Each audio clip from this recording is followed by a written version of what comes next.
Reese.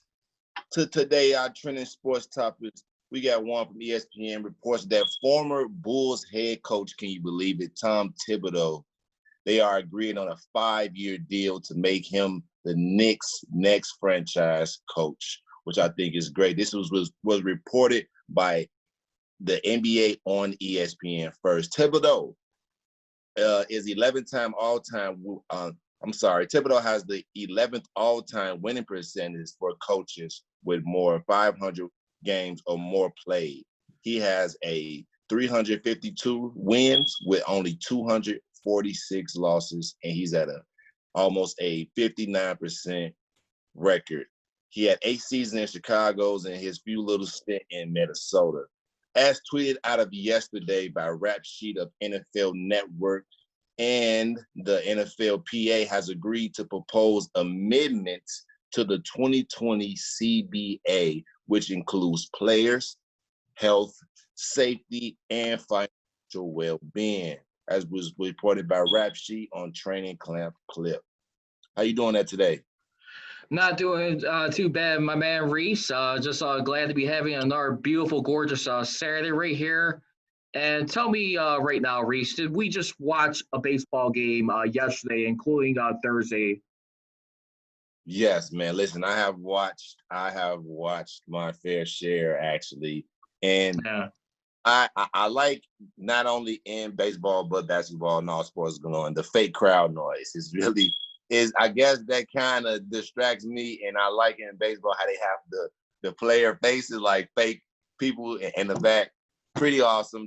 Trying to get creative. I didn't see anything different from baseball. It looked regular. It was a couple of plays that I was watching the Dodgers game, and I forgot who they was playing, but they ended up it was a routine ground out, and he, instead of him throwing it to first, he threw it to second, and he was safe. You know, you can tell they're still working on their mechanics coming back, but we definitely saw baseball, and it still had that effect. That's still amazing because, like, about over a month ago at this time, like shortly after Father's Day, when they were negotiating the deal, they got very lucky to even get this in time. And I think it's just not only that, too. You look at the economics, what's been happening. I mean, obviously, we've seen some UFC happen, like, within the last couple months where they're still doing, like, their fight shows right there.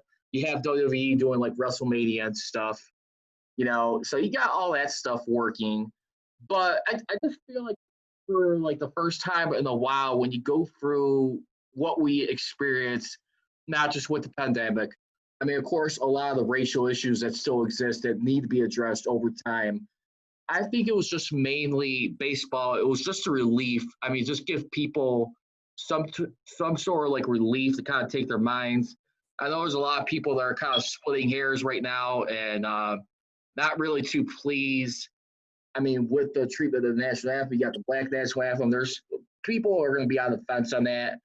I mean, we've seen Jason Hayward yesterday. He came out there with the Chicago flag. He flew out onto the field. I mean, he said he's got plenty of people who work in those areas. I think like in the police or fire department stuff. And he felt like he wanted us to stand up, but I respect that part. I mean, I think it was good for him to do it there because you didn't really have much fan noise. But when you consider what happened with George Floyd a few months ago, I'm not so sure like how the reaction would have been. I'm not sure if that would have been mixed. I know they wore a lot of Black Lives Matters T-shirts on, from what I heard. I didn't see that. All the Cubs players stand. The White Sox, we did have a report from Chuck Garfien of NBC Sports Network, and he was kind enough to point out for the people who did take a kneel, he had guys like Tim Anderson, Jose Abreu, Edwin Encarnacion, Eloy Jimenez, and of course Luis Robert kneel during the anthem. So you had like a few little things.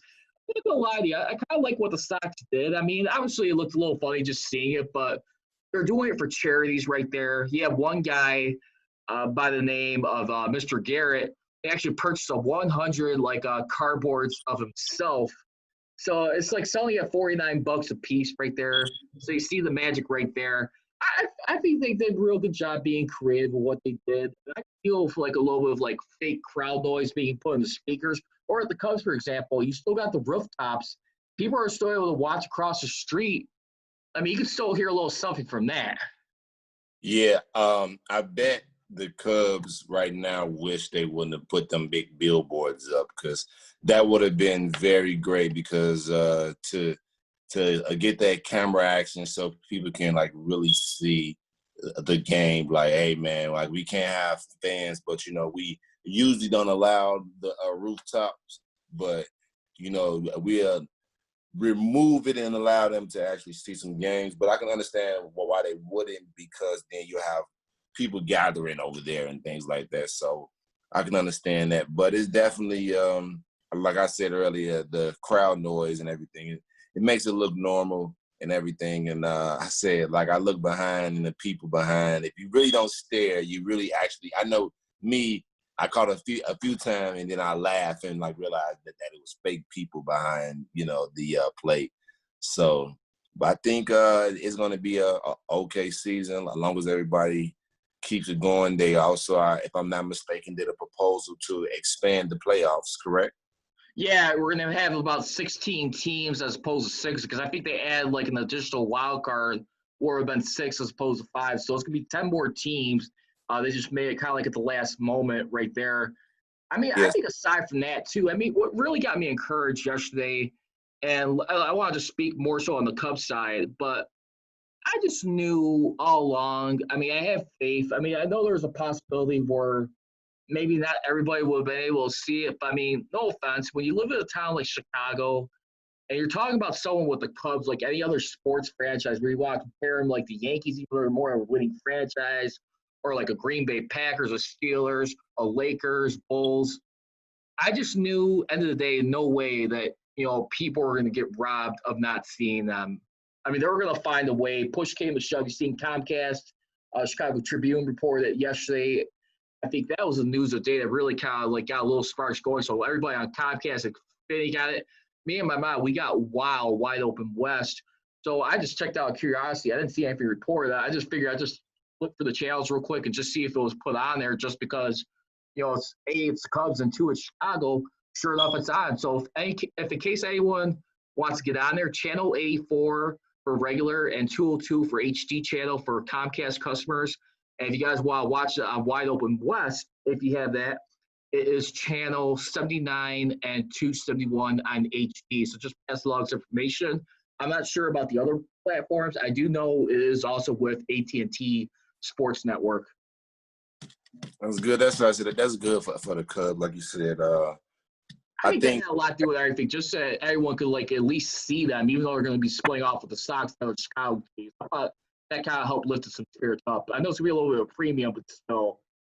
So with that move, do you see maybe key networks are noticing more of Chicago as the team and kind of like you remember how LA was looked at as really the Lakers, then it's the Clippers are the little brother.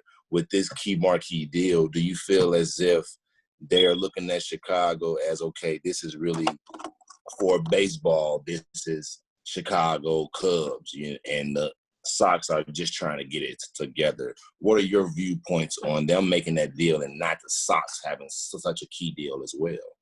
I think I love the move, to be honest. I know it's a little bit of like a premium people are going to have to pay, but at the same time, too, I mean, I look at like if you're going to go into a wrestling analogy, look at the WWE. We're going to be skipping breaks for the first segment. Everybody just give you a heads up.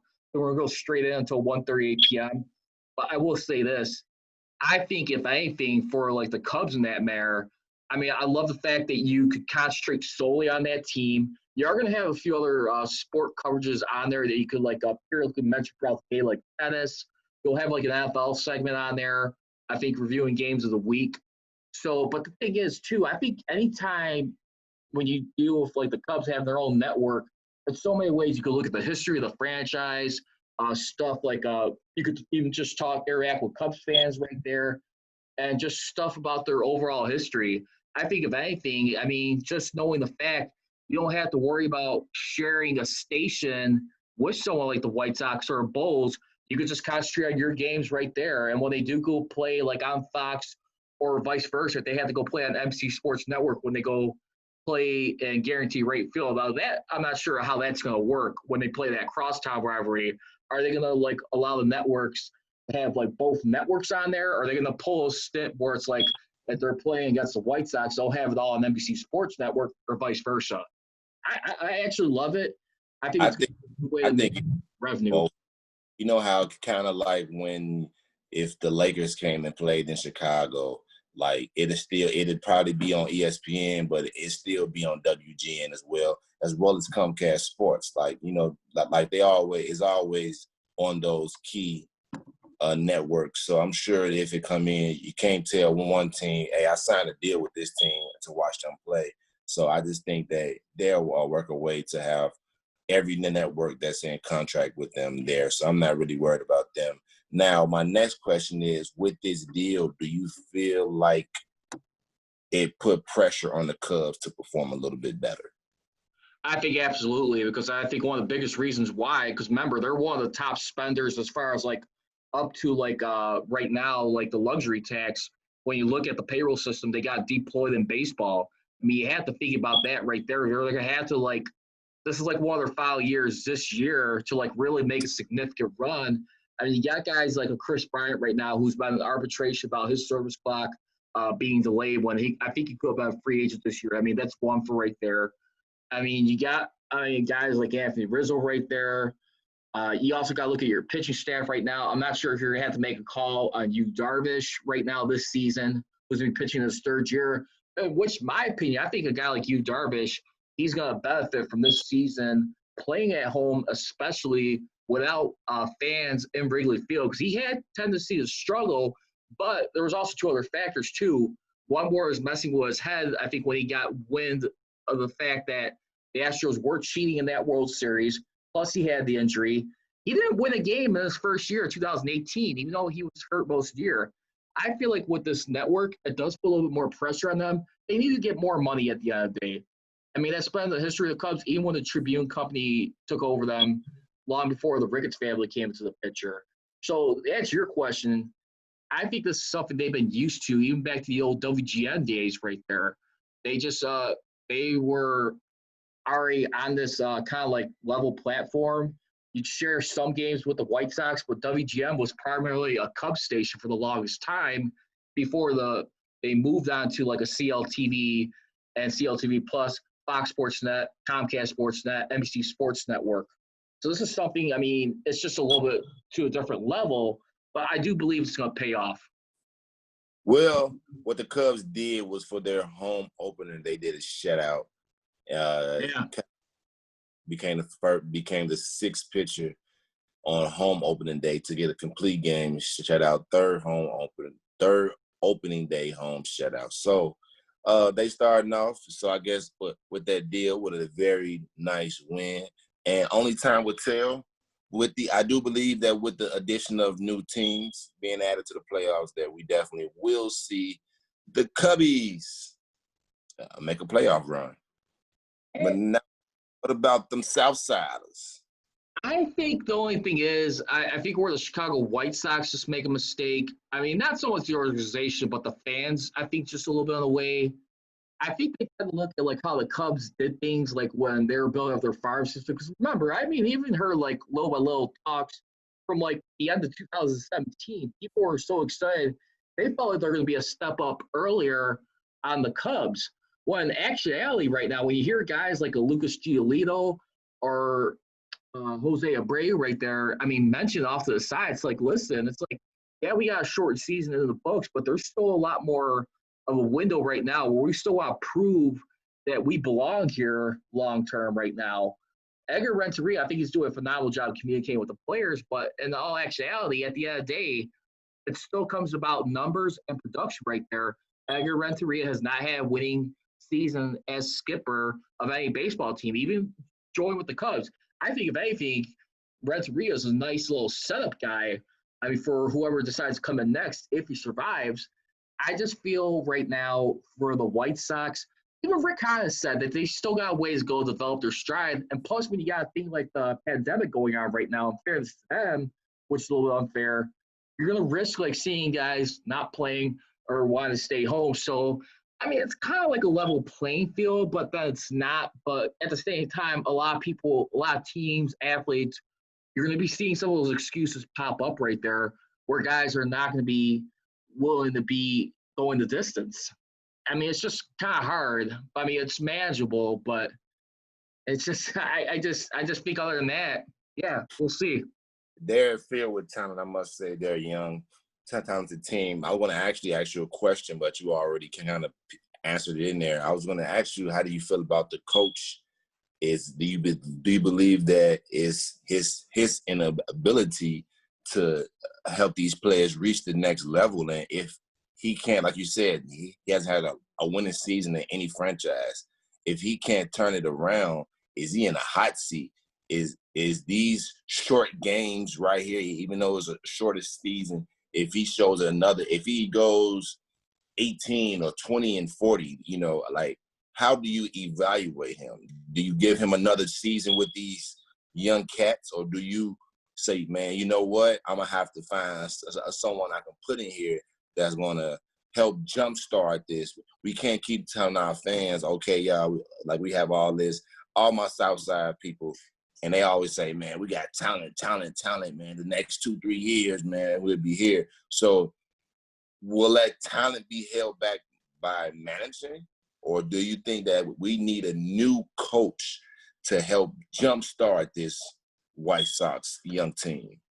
I think at the end of the day, personally, they're going to need a new skipper at some point. But at the same time, too, it's also going to depend, like, how guys like Jerry Reinsdorf and the rest of the organization feels along with Kenny Williams. I mean, Kenny Williams is still lurking in the picture. I think is like vice president of that team.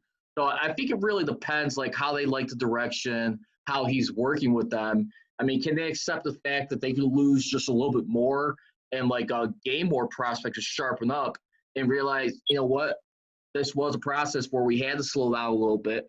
But at the end of the day, I personally feel like if you really want to turn things around, I think you're going to want that guy to take it to the next level, because there are some guys that are hungry right now who believe they could deliver a World Series this year for the first time in 15 years. Still wait to be seen. Love the enthusiasm.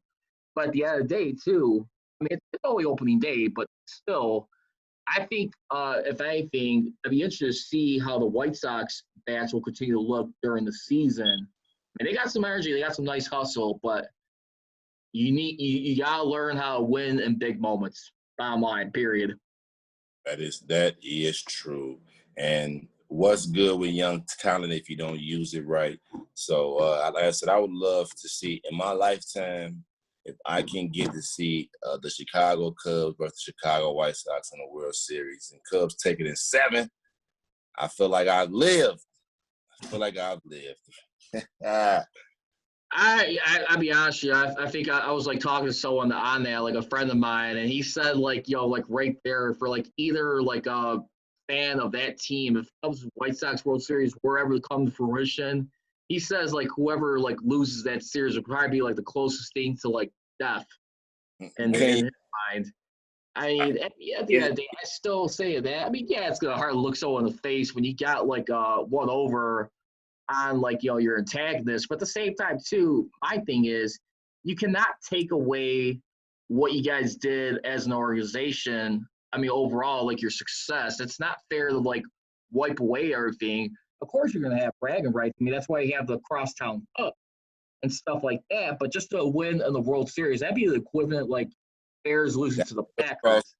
Right there, like that crosstown. See, when you come crosstown and you have that, that's a little different. That's bragging rights for the season. But to have that at a big World Series, a little bit more than bragging rights, that I would say. But it'd be definitely good for the city, the revenue.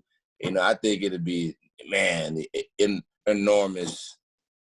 So especially with the Cubs building all that stuff down there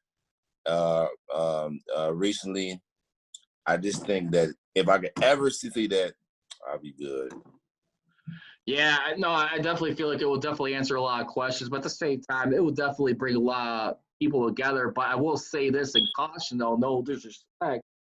After we've seen what happened in the last few months, you better believe there's going to be probably a little bit more security, keep an eye on people, make sure emotions are in check, and not letting it get to like a level where people are going to, I mean, it is sports, it is unity, but I see Cubs and White Sox fans like back in the old day, like late 90s, 2000s, man, some people were like ready to fight for their teams. That rivalry still exists. Oh yeah, that rivalry still exists to this day.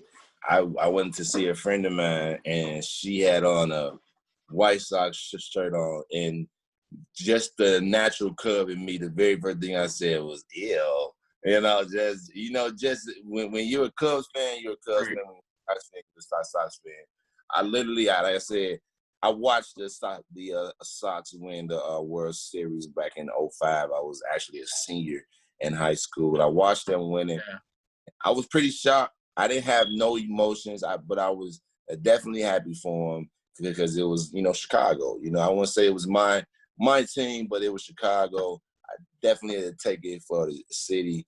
And I'm not going to lie, that team was pretty good, and I Yes. love Bobby. My favorite player on the team was Bobby Jinks. Once he came in there, I feel like he closed with that 2 and 4 seamer fastball. Woo!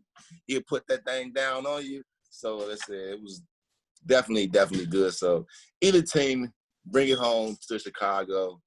I accept it, but it will be bittersweet if it was those White Sox. I do feel like to add to that too, the thing that really made that year so special too, that was the first time we got to see someone other than the Chicago Bulls win a championship too. They were the first Chicago team outside to like see who was going to be next. Because to be honest, with you, for like most Chicago sports fans, what did we really have? We only had baseball and football. Basketball was pretty much by the wayside. Those were depressing years watching that rebound. I mean, when you look at the Last Dance documentary, you saw all the hardship times they went through as an organization right there. I mean, going for draft, like going for lottery picks right there and all that. You had hockey, like Chicago Blackhawks. During that time, all you got to see is road games, hardly any home games unless it was a special occasion, and that was due to Rocky Wirtz Sr. right there. So you had those. I mean, that's all you really had was baseball and football, or vice versa. I mean, honestly, at the end of the day, when you look at Chicago, it's baseball, football, but then again, it's probably like Bears or Cubs more or less than Bears, Cubs. I mean, Cubs and White Sox versus Bears. You know what I'm saying? I really get that feel. It's like it's Cubs or Bears at the end of the day in those regards. I just Yeah, feel like for that time, it was just that's the only thing we really had to cling to. I mean, just seeing those like those early plays between Cubs and White Sox. I remember the Cubs 22 years ago, they swept them in Wrigley Field. I mean, this is their second year of early play. What happened a year later? White Sox returned the favor of Wrigley Field. They swept them in 1999. Then you started like having these battles go back and forth right there. I mean, you saw stuff over time. I remember a game in 2002. This was a year before the cork bat situation with Sammy Sosa. But what ended up happening right there, you saw Kerry Wood pitching the game right there. This is a Friday afternoon game in Old Comiskey Park. Cubs had a decent lead. Kerry Wood was pitching that day. And then what ended up happening was, I mean, they started making a roaring comeback in that game. I remember there was a point in that game where Kerry Wood unintentionally hit Paul Konerko on the head. Next thing you know, he was one of the same guys who returned the favor with a home run, got back at him. So you saw that stuff right there. Trust me, that time, that rivalry, I don't care what anyone says, was heated at that point in time. That was some intense times right there for Cubs and White Sox. It was really like lines drawn the sign. I think it just fizzled out once the 2010 decade hit. It wasn't the same feel as late 90s, 2000 decade. yeah, everything kind of, like you said, the late '90s and things like that. Everything kind of fizzled out between like the rivalry. Now it's still a rivalry for sure, but it's more is it's not as violent as it used to be. All right. Well, staying on MLB Upper Deck, I want to just ask you right now. So let me ask you, with everything that we saw in this first game between the two towns, of course, baseball beginning on Thursday, you had the Yankees and Nationals. 4.1 million viewership, I heard, according to Bob Pompiani and 93.7 The Fan in Pittsburgh. For that number, that was very decent for an opening game just to start, since they're the defending World Series champions, the Nationals. But between the Cubs and White Sox, who stood out as a player of the game between both of those matchups in your mind, Reese? I'll start with you. I'm going to have to go with the Cubs. And actually, my player of the game might be a little different. But I'm going to have to give it to the skipper for choosing the opening pitcher, Cal Hendricks, and what he become his first decision, opening game. So I want you to pitch it. And what do you do for him? So I got you. And I go out there, shut out, opening. Any questions? He got it out the way day one. There was like a little bit of a mini drama right there in the ninth inning of like Dave Ross was going to pull him when he had like 2 outs right there. Remember, he led off that ninth inning with a leadoff like a single right there. And so he kind of did have to work for that one. Remember, he was already in like late 90s like pitches by that point in that game. And Hendricks, oh my gosh, I mean, I'm hoping this is like a sign of things to come for him down the road right there. I mean, what we all knew about him is mechanics and stuff. He always got a lot of, like comparisons to a guy like a Greg Maddux, Mad Dog right here. He used to pitch for the Cubs and then went on to the Braves and other teams. But I got to tell you, that was my player of the game, Kyle Hendricks right there. Of course, I mean, that was very noble. I like that choice by yours, by the way, for Dave Ross, his opening day as a manager.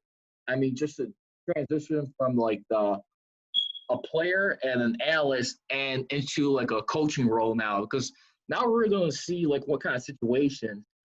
I mean, it just this team, let's be honest, Reese, without fans and presence, the Cubs treat that first game like a cakewalk, in my opinion. It's only one game, but to me, it just seemed like they had less pressure on them right now, and we'll see what ends up happening. But anyway, just kind of give you guys an update right now in case anyone's wondering. Cubs are leading the Milwaukee Brewers 1-0 in the top of the second with 1 out. There's a little bit of a rundown right now between second and third base. So, yeah, it looks like it's going to be man second with first and second with 1 out right now. So Brewers on the front. We'll keep a post on that. But we did get to see the first time, too, this season, the universal DH. I thought it was going to be Kyle Schwarber. Instead, it went to Caratini. What would you be the DH for that first game? Real quick before we go here our break. For who, the Cubs? Yeah. Because it wasn't Schwarber. I thought it was going to be Schwarber. Schwarber played cleanup last night. Yeah, I thought it would have been Schwarber too, and that's my only guess. So if it isn't him, because I think Jason Hayward probably started just because of his defense. I don't know. I'm gonna probably have to go right now. We'll see. But anyway, we're gonna hit this break right now. Coming up when we get back, we're gonna get some NFL extra points, and then we're gonna introduce our new segment of the show. You'll be hearing for the top 10 minutes of the show going forward. Each show on CSR and on deck. It's gonna be called "Step Up to the Plate." Find out our athletes who we like to see come through in big clutch situations where it's for a game of the line or game in the week. I'm Charles Ritchie. That's Reese. Listen on deck and watching on Zoom, on Facebook Live, on CSR. I have to. Let's see it.